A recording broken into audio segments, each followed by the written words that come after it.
Hello everyone. So today I'm starting with another video, reproduction in flowering plants, or rather we can simply say reproduction in plants. So that is the topic in the chapter of reproduction, and let us study how reproduction take place, or rather sexual reproduction take place in flowering plant. As sexual reproduction, that vegetative propagation will complete in asexual reproduction. So let us see some of the important terms. Let us see first what are the important terms. First is sexual reproduction. So it is the one in which fusion of gametes take place.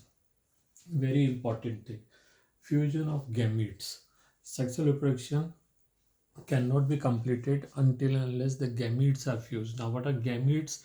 Gametes are the sex cells. Gametes are the sex cells, and gametes have one set of chromosome. Okay, so there are two parents, parent A and parent B. Parent A will contribute one set of chromosome, parent B will contribute one set of chromosome, and these will come together to form a pair of chromosomes. And we already studied in the class 9 that the chromosomes are found in pair, and the pair state is called, that is what you call diploid state. Okay, so in a diploid state, one set of chromosome come from one parent, other set come from other parent, and that is how so we human being has got 23 pairs of chromosome in each of our cell. So if somebody asks you how many chromosome you got, you said, sir, your question is wrong. I cannot count how many chromosomes I got, but I got 23 pairs of chromosome in each of my cells. So as many cells into 23 pairs. Okay, so these are the chromosomes, and we also know that the chromosomes are the carriers of genes, and the genes are the things which are expressing characters. Okay, so it is genes because of which each and every character is found in our body, visible or invisible. Okay, the next is the male gametophyte. Gametophyte is the structure which contain gamete containing part of the plant. Okay, so what is the gametophyte? That is the pollen grain. The male gametophytes are pollen grains. Okay, whereas the female gametophyte is the ovule which is found in the ovaries of the plants. Okay, and the zygote is the first cell which is formed by the fusion of the male and female gametes. Zygote is universally 2n, whatever, diploid. Okay, universally it is diploid. It has got one pair of chromosomes. Okay, matlab one pair means whatever number of chromosomes are there, that many pairs. Okay, so the chromosomes are found in pair. And secondly, that the zygote is universally first cell of all the sexually reproducing organisms, from which all the other cells. So whatever we are having millions and trillions of cells. All these cells are actually formed by this single cell, that is zygote. Okay, the same is in case of plant. Now organs of reproduction in plant. So we know that every living organism which are sexually reproducing having some organs. The plant also have organs. Plants generally are bisexual. So if they are bisexual, they may have both organs, so male organs as well as female organs. Otherwise, they will have only one organ. The flower have got 4 whorls. Okay? 4 whorls, namely sepals, petals, stamens, and pistils. Okay. So these are the flower is there. This is the receptacle, sepals, then petals, then stamens, which are got 2 part, anther and filament, stamens, and the pistil is got 3 part, that stigma, style, and ovary. Okay, so this is how, if all these things are present, then we call it a complete flower. If all 4 whorls are present, all 4 whorls, that is sepals, petals, stamens, and pistils, if 4 are present, then we call it a complete flower. And in a complete flower, since both the male and female organs are there, so it is also bisexual.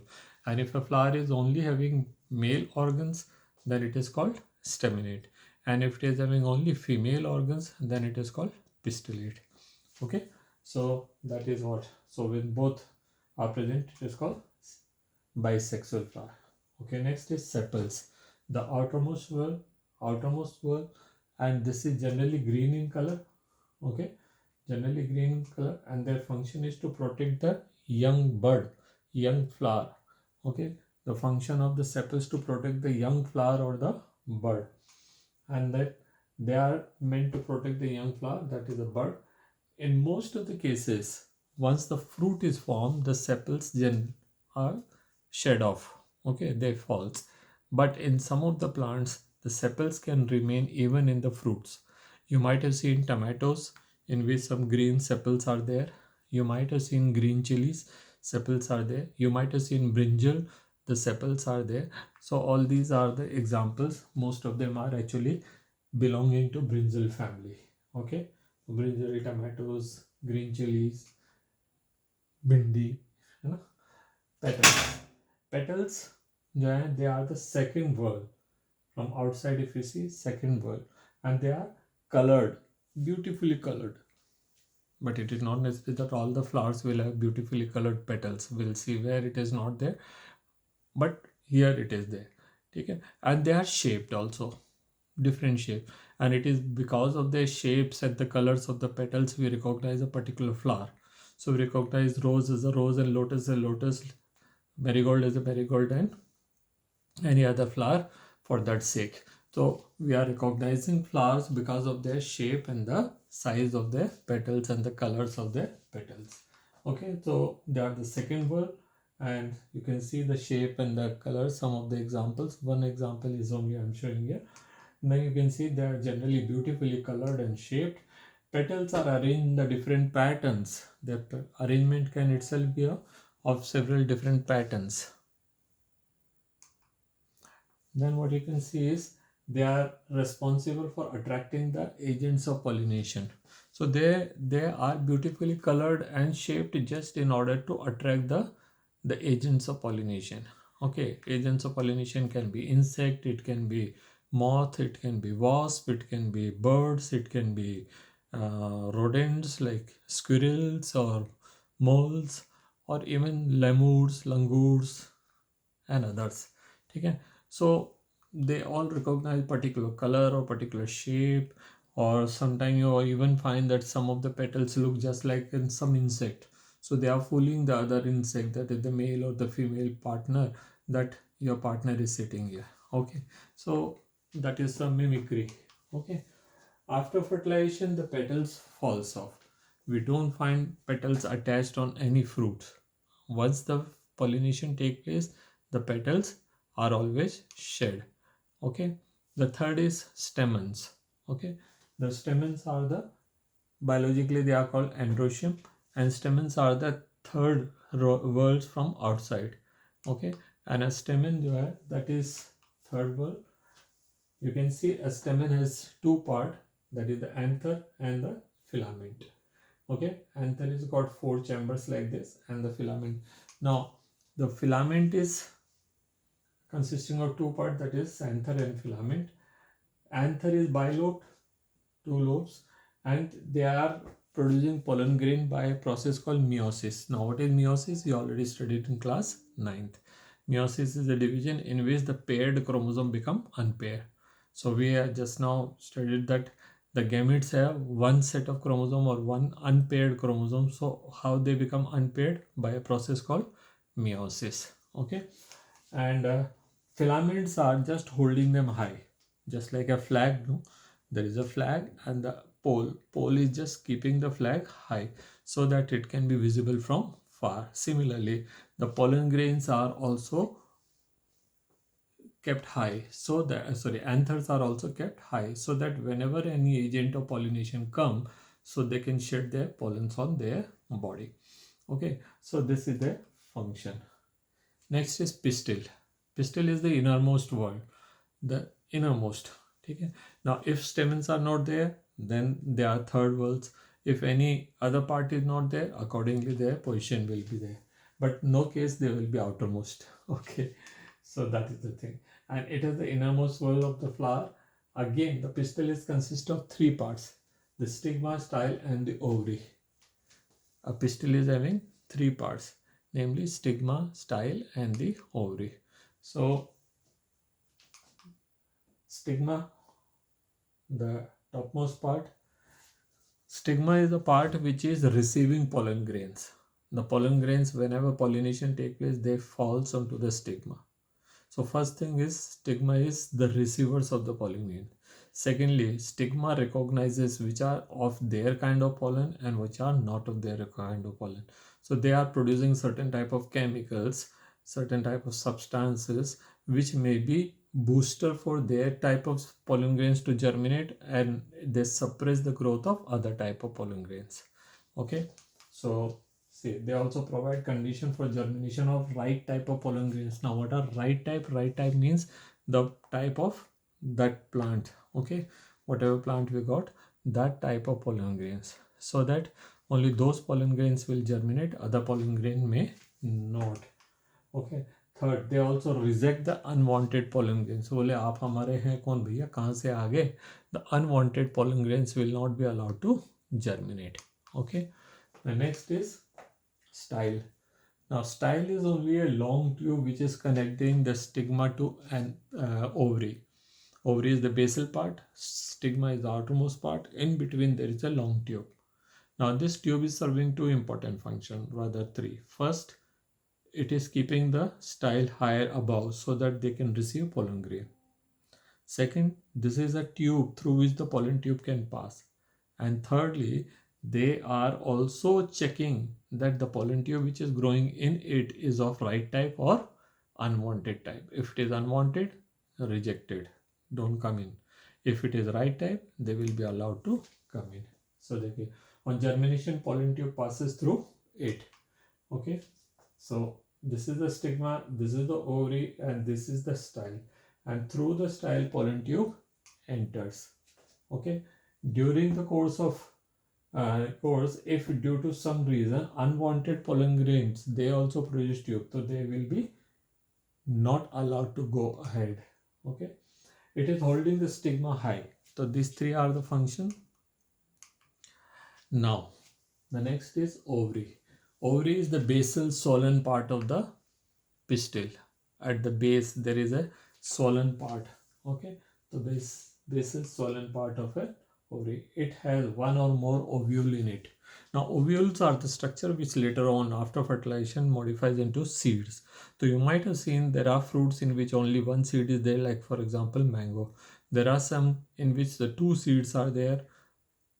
You might have seen some such plants in which only two seeds are there, like peanuts are there, three seeds are there, that also can be peanuts. There may be four or five of more more seeds can be there, like you see what you call lime in which many seeds are there. Then chiku, there were four or five seeds there, and then on the number of other plants in which the number of seeds varies, and like papaya, like poppy, they got large number of seeds, so we call them innumerable, where we got time to count them. Okay, so then we call them innumerable. Okay, so these are these swollen part are, they are called ovules. Okay, and these are found in ovaries. On fertilization, ovaries modifies into fruit irrespective to the size, shape, color, taste. Any part which is modified from the ovary will be called as fruit. It is not necessary that they should be beautifully colored. It is not necessary that they should be sweet in taste. It is not necessary that they should always produce good fragrance. Okay? It should only think that they should be modified from ovaries. So matured ovary is called a fruit. Fruits are technically matured ovary, and it must not necessarily be sweet. Fruit help in dispersal of seed. Now, most of the cases, if we ask what is the function of fruit, nobody knows. Some says sir it protect the seed. What seed? Seed itself is tough. Okay, so seed need not to be protected by fruits. So they are actually the thing which is helping in dispersal. So whenever any animals like a fruit, they will eat the fruit, but they will discard the seed, or they sometimes they eat the seed as well, but the seed does not digest, and that come out with their fecal matter, and then they get the suitable place to fall and they germinate there. Sometimes the seed may have hook like structure, so they may stuck to the body of host, so where the fruit itself is changing into hook like structure. Sometimes the fruit splits with a force and they discard the seed out. Sometimes the fruits may have sticky substances, so that whenever anybody eat, the seeds get stick to their beaks or their face or other parts of the body, and when they rub it off, they fall into a new place. Next is pollination. We can define pollination as the event of transfer of pollen from anther to the stigma. Event of transfer of pollen from anther to the stigma. Okay? Now, this can be of two different types. Okay, that is, it may fall, the pollen may fall from one flower to another flower, or one flower to same flower of the same plant, or it may fall into other plant. So accordingly we'll give them name. See, when it is followed from this anther to this stigma, it is called autogamy, self-pollination. One flower's anther to the same flower stigma, it is called autogamy. When it falls from one flower's anther to the same plant's other flower's stigma, then it is called geitonogamy. And when it falls from one flower to another flower of different plant, it is called cross-pollination. So three conditions are there. First, autogamy, that is pollination within same flower. Second, geitonogamy, pollination between different flower of same plant. And third, cross-pollination, pollination between the flowers of two different plants but of same species. Species should be same. If it is falling onto some other species, it can be called a pollination, but it is useless pollination. Okay, so these are the definitions. Okay, pollination, it is the event of transfer of pollen from the anther to the stigma. Second, it is basically of two types. Self-pollination, that is when the pollens are falling from the anther to the stigma of same plant. Now it is of two types. Autogamy, where the pollens are falling from the anther to the stigma of same flower. Okay, same flower. And geitonogamy, when anther is falling from the pollen is falling from the anther of one flower to the stigma of another flower but on same plant. Okay, same plants, different flower. And when it take place between two different flowers of two different plants of same species, it is called cross pollination. Okay, now what happens after pollination? After pollination, the pollens are already reached here on the stigma. Now the stigma will provide conditions for their germination. If they are of right type, they will germinate and they will produce a tube. Okay, so this is a fertilization. Now actually the tube is formed. Now the tube continue to grow in the stigma and style and ultimately reach to the ovary. Okay, and by the time it reaches to the ovaries, the pollen grains produce two male gametes. It produces two male gametes. So fusion of male gametes which are there in the pollen tube to the female gamete which are there in the ovary is called fertilization or syngamy. Now the pollen grains contain two kinds of cells, namely vegetative cell and the germinal cell. A pollen grain has got two type of cell, one is vegetative and the other one is germinal. अभी हम male gamete नहीं पढ़ रहे हैं, अभी हम क्या कर रहे हैं, दो तरह की सेल्स है, एक वेजिटेटिव और एक germinal. The vegetative cell will continue to help in the formation of pollen tube in its growth, but in due course it degenerates. Vegetative cells क्या होती है, degenerate. It is a large cell and it degenerate. Whereas the germinal cells will divide into two by mitosis. Now meiosis एक बार हो गया, meiosis दोबारा नहीं हो सकता किसी भी सेल में, क्योंकि वन सेट पहले ही बन चुका, अब उसका आधा सेट तो बन नहीं सकता. So chromosome can divide into unpair state. Unpair का दोबारा अनपेयर तो हो नहीं सकता. सो meiosis can occur only once. In these cells, now the next division will take place, mitosis, and this will result in the formation of two male cells. So the male cells are formed from where? For germinal cell. You can call it male cell, you can call it as a male gamete. So the male gametes are continuing in the pollen tube. Okay. On germination, the pollen grain, a pollen tube is produced and both these cells moves through it. What two cells? That is germinal cell and vegetative cell. And in due course of time, the vegetative cell degenerate. the vegetative cell degenerate, and the germinal cell divide into two to produce two male gametes.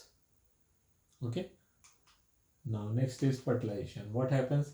The male gamete entered through the micropyle into the ovule. Okay. Rather ovary. Synergids pave the way. Synergids करके दो cells थी वहाँ पे. दिखाता हूँ कहाँ पे. Synergids. These are the two cells. Bottom वाली. They are called synergid. And उनके ऊपर जो चढ़ के बैठी है that is egg cell. Okay. तो synergids help in the paving the way for pollen tube के भी इधर से जाओ, इधर बैठा है अंडा, है ना. Angiosperm shows double fertilization. It's a peculiar event which is found in the angiosperm. By the way, what are angiosperm? हम angiosperm तो बहुत देर से बोल चुके हैं. What are angiosperm? Angiosperms are those plants which produce fruits, or rather we can say are the plants in which the fruits, seeds are covered by fruits, or in simple words we can also say are the flowering plants, because the flower has got ovary and ovary will change into fruit and the fruit will be covering seed. तो हम अंदर से अगर बाहर की तरफ जाएंगे तो सीड तो होता है. Seed will be covered by the fruit and the fruit is formed by the ovaries and ovaries are found in the flower. So angiosperms are the flowering plants. Angiosperm produce fruits and the fruits are covering seeds. Okay. तो वो तीन चीज आपको समझ आ गई angiosperm के बारे में. So now it is ovule, and in ovule 3 cells are there. These are called antipodal cell. 2 cells are there in the center. They are called center cell or polar cell. This one is called egg cell, and these two are called synergids. And pollen tube यहाँ से आए, इधर से घुसी, synergid ने रास्ता दिखाया, देखो इधर से जाओ. Now synergid has got 2 cells, 2 red color का दिखा. One of them will fuse with egg cell. The other one will fuse with polar cell. Okay. So double fertilization में क्या हो रहा है? One of the male gamete fuses with egg cell, other male cell fuses with the polar cell. हम इसको summarize करते हैं यहाँ पे. Syngamy is an event of fusion of one male gamete with egg cell. One male gamete ये वाला, इसको यहाँ दिखा दिया, इसको egg cell से fuse कर दिया. This is called syngamy. Male gamete was haploid, one set of chromosome. Egg cell was also haploid, one set of chromosome. Again zygote बना, उसमें 2 सेट ऑफ क्रोमोसोम हो गए. काम तमाम हो गया, जो चाहिए था बन गया. ठीक है. अभी क्या है, दूसरा इवेंट हो रहा है, उसको कह रहे हैं ट्रिपल फ्यूजन. ट्रिपल फ्यूजन का मतलब क्या है? पहले पोलर न्यूक्लियाई में 2 सेल है, सॉरी पोलर सेल में 2 न्यूक्लियाई है, एंड एक तीसरा मेल गैमेट उससे जाके फ्यूज हो जाता है. तो now they got 3 nuclei. 3 nuclei में हर एक में 1 सेट क्रोमोसोम है, तो 1n 2n and now 3n. So this will be having 3n. देखिए male gamete is haploid, polar gamete are 2n and endosperm is 3n. Okay. So endosperm will have 1 extra set of chromosome. पूरी body में सब जगह chromosome 2 set ही मिलते हैं. Endosperm में कितने मिल रहे हैं? 3 सेट. तो 3 सेट है तो मतलब इसमें कुछ चीज़ एक्स्ट्रा होगी. तो क्या है एक्स्ट्रा? इसके अंदर एक्स्ट्रा नरिशमेंट रहेगा, एक्स्ट्रा फूड रहेगा. So this food will be used by zygote for its development. Okay. Come ahead. Post fertilization event, fertilization हो चुका. जायगोट का क्या होगा, आगे बाकी चीज़ों का क्या होता है देखते हैं. The zygote develop into an embryo and the embryo will have 2 parts, that is the plumule and the radicle. The endosperm multiplies in number and provide food for the growth of embryo. Then the ovule matures into a seed. That entire structure, कौन सा वाला? This entire structure will develop into a seed and the seed will have embryo. ये सब खत्म हो जाएंगे और यहाँ सब क्या बढ़ जाएगा? फूड बढ़ जाएगा. Then the ovary matures into a fruit. We have just discussed angiosperm, fruits. Fruit is matured ovary. ये देख लीजिए. The next, the sepals, petals, stamen, filament, stigma and style, they all falls. इनका कोई काम नहीं है. ठीक है.